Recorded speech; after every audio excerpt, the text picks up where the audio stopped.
आजकल समान अधिकारों के ऊपर बहुत बात होती है। मर्दों के यानी कि पुरुषों के और स्त्रियों के जो है समान अधिकार होने चाहिए। एस्कॉन में कैसा है? ऐसा तो नहीं कि एस्कॉन में जो स्त्रियां हैं, जो महिलाएं हैं, उनको दबाया जाता है, उनको कम अधिकार दिए जाते हैं। इसके ऊपर बात करेंगे। सबसे पहले हम ये समझते हैं कि जो एस्कॉन है उसकी संस्थापना His Divine Grace AC Bhaktivedanta Swami Maharaj Srila Prabhupada ji ने की, और जो उनकी टीचिंग्स थी वो इस बात के ऊपर फोकस थी कि हमें अपनी ज़िंदगी के हर एक चीज़ में मटेरियल से ऊपर उठकर स्पिरिचुअल जो पर्सपेक्टिव है उससे देखना चाहिए। ये शरीर हो सकता है कि स्त्री का हो या पुरुष का हो, लेकिन हम सब एक आत्मा है। अगर हम फिलोसफिकल पॉइंट ऑफ व्यू से देखें तो भगवान भगवद गीता के 2.11 से 2.30 के बीच में बताते हैं कि आत्मा क्या होती है, कैसी होती है। भगवान ने कहीं भी ऐसा नहीं बताया कि जो पुरुष हैं उनकी आत्मा ऐसी होती है और जो स्त्री हैं उनकी आत्मा ऐसी होती है।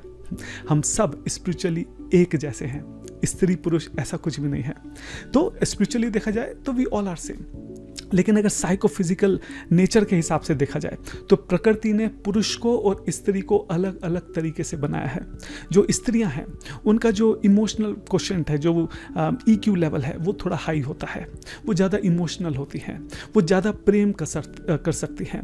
वो अपने घर परिवार को, अपने पति को, अपने बच्चों को, सबको ज़्यादा प्रेम से रख सकती हैं, सबको ज़्यादा अच्छे से रख सकती हैं। भगवान ने ये एबिलिटी जो है वो वुमेन को, महिलाओं को, स्त्रियों को ज़्यादा दी है। जो पुरुष हैं प्राकृतिक रूप से वो ज़्यादा बलवान होते हैं, प्राकृतिक रूप से जो उनका शरीर है वो ज़्यादा ताकतवर होता है। उनको अच्छा लगता है कि वो बाहर जाएं, काम करें, मेहनत करें, धन एकत्र करें। ये प्राकृतिक रूप से स्वभाव होता है मनुष्य का, पुरुषों का। तो जब श्रील प्रभुपाद जी इंडिया में थे तो यहाँ पे जो एक परंपरागत तरीके से काम चलता है कि जो स्त्रियां हैं वो घर में रहती हैं, पुरुष जो है वो काम करते हैं। प्रभुपाद जी इसी तरीके से सबको भक्ति में जो है लगाया करते थे। जब प्रभुपाद पहली बार वेस्ट में गए, अमेरिका गए, वहाँ उन्होंने देखा कि यहाँ की जो औरतें हैं वो तो पुरुषों से हर तरीके से बराबर में हिस्सेदार रहती हैं काम में। ये जॉब भी करती हैं, बिजनेस भी करती हैं, लीडर्स भी हैं, सब तरह के काम करती हैं। तो प्रभुपाद जी ने वहाँ पे जो वुमेन है, जो औरतें हैं, उनको उसी तरीके से भक्ति में एंगेज करना शुरू किया।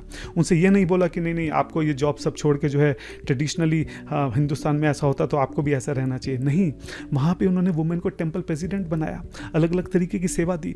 एक बहुत फेमस इंसिडेंट आता है, एक बार श्रील प्रभुपाद जी बैठे होते हैं और उनके सामने एक ग्लोब रखा होता है, पूरे वर्ल्ड का नक्शा होता है। तो वो सबको अलग अलग कंट्रीज़ में भेज रहे होते हैं कि आप जो है इस कंट्री में जाओ, आप इस कंट्री में जाओ, आप इस कंट्री में जाओ और वहाँ जाके प्रचार कार्य शुरू करो। पीछे वहाँ पे उनकी कुछ फीमेल डिसाइपल्स भी होती हैं। तो वो पूछते हैं कि प्रभुपाद जी क्या हमको कुछ नहीं मिलेगा? प्रभुपाद जी कहते हैं नहीं तुमको भी मिलेगा, एक काम करो, ये वाली कंट्री तुम ले लो। मतलब कंट्री को ऐसे वो बांट रहे थे जैसे कोई प्रसाद बांटते हैं। और वो सभी जो प्रभुपाद जी के डिसाइपल्स थे, चाहे वो मैन थे या वुमेन थे, वो सभी जो है अलग अलग कंट्री में जाके जो है वहाँ पे मिशन स्टार्ट करते हैं, वहाँ पे मंदिरों की स्थापना करते हैं। तो वहाँ पे भी हम देखते हैं प्रभुपाद जी जो थे वो वुमेन को लीडरशिप के जो रोल हैं वहाँ कभी भी उनको वो रोल देने में हिचकिचाए नहीं, हमेशा वुमेन को उन्होंने आगे रखा।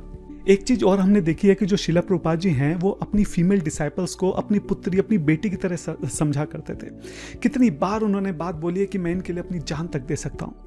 एक बहुत फेमस इंसिडेंट आता है, एक बार जो मालती माता जी हैं, जो बहुत फेमस श्रील प्रभुपाद जी की बहुत सीनियर डिवोटी हैं, वो मायापुर में थे। बहुत शुरू की बात है जब मायापुर में कुछ भी नहीं था, वहाँ पे हट थी, जो लिविंग कंडीशंस थी वो बहुत डिफिकल्ट थी।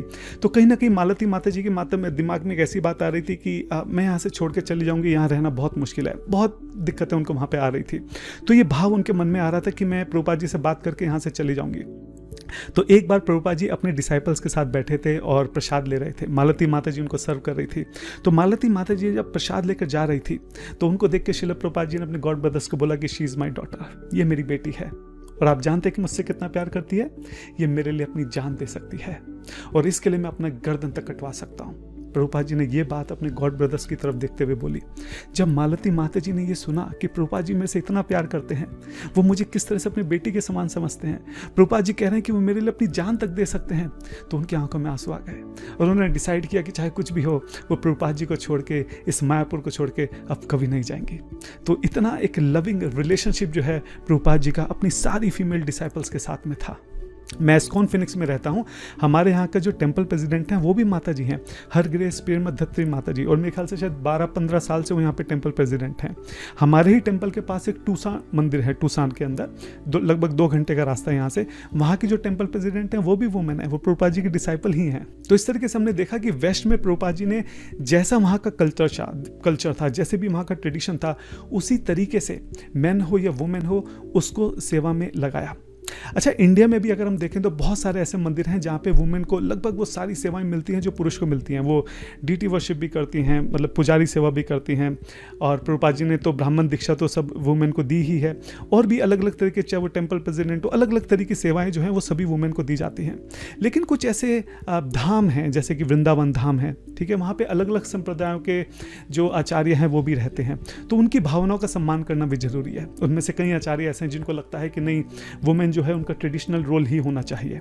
तो इसलिए ऐसे धाम में जो वृंदावन या अलग अलग ऐसे जो धाम हैं जहाँ पे औरों की भावनाओं को ठेस ना पहुंचे, उनकी भावनाओं का ध्यान रखते हुए वहाँ पे जो है वुमेन के ऊपर कुछ इस तरह की सेवाएं उनको नहीं दी जाती जिससे कि अननेसेसरी लोगों की आईब्रोज खड़ी हों। But in general Prabhupada ji का जो एटीट्यूड था वो ये था कि जो जहाँ पर भी है, जैसा भी है, उसको किस तरीके से सेवा में लगाया जाए, ये चीज़, ये चिंतन जो है प्रभुपाद जी के हमेशा रहता था। और प्रभुपाद जी ने एक जगह एक बड़ी अच्छी बात भी बोली है कि आचार्य का कर्तव्य है कि वो ये देखे कि टाइम, प्लेस और सर्कमस्टेंस के हिसाब से कैसे फैसिलिटी को क्रिएट किया जाए कि सभी लोगों को जो है सेवा के अंदर एंगेज किया जाए।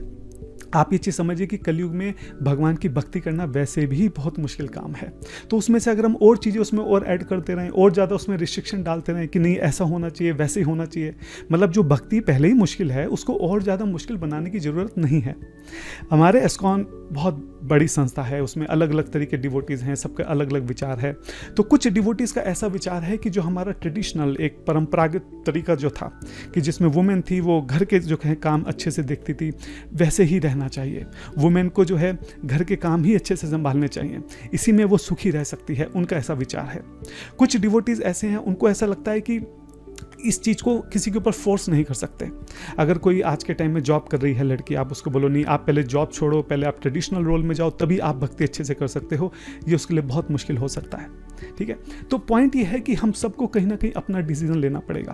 पैरामीटर ये रहेगा कि हम अपनी भक्ति को अच्छे से कैसे कर सकते हैं, और इसके लिए हमें अपने आप से ऑनेस्ट रहने की भी जरूरत है।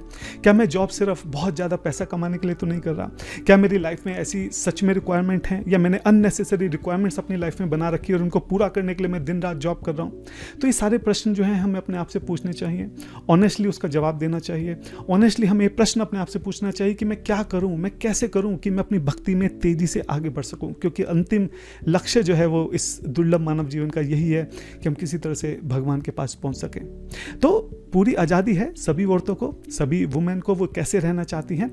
और मैं एक छोटा सा इंसिडेंट शेयर करना चाहता हूँ। मैं अभी थोड़े दिन पहले LA में था, लॉस एंजलिस में, वहाँ पे हिज होलीनेस राधानाथ स्वामी महाराज थे। तो जनरली एस्कॉन में ऐसा होता है कि जब कोई क्लास देता है तो आधे में वुमेन बैठती हैं और आधे में मैन बैठते हैं, इस तरह से डिवाइड करते हैं ताकि दोनों लोग जो अच्छे से लेक्चर को सुन सकें। वहाँ मैंने देखा कि जो वुमेन थी वो पूरी तरीके से, महाराज यहाँ बैठे थे, पूरा आगे का हिस्सा जो है वहाँ पर वुमेन ने कवर कर लिया था। मतलब बेचारे जो पुरुष लोग थे वो तो साइड में इधर उधर हो रहे थे या फिर पीछे बैठे थे। तो मैंने एक डिवोटी, मेरे वरिष्ठ भक्त हैं, मैंने उनसे पूछा कि लगता है यहाँ पे माता जी लोगों का बहुत दबदबा है। तो वो हंसने लगे, कह रहे हाँ यहाँ तो माता जी लोगों का बहुत दबदबा है। तो ये देखने की बात है कि एस्कॉन इतनी बड़ी संस्था है, सब लोगों के लिए ऐसी फैसिलिटी क्रिएट की गई है कि वो किसी भी तरीके से जल्दी से जो है भक्ति में आगे बढ़ सकें और जीवन का जो परम लक्ष्य है उसको पा सकें। हरे कृष्णा।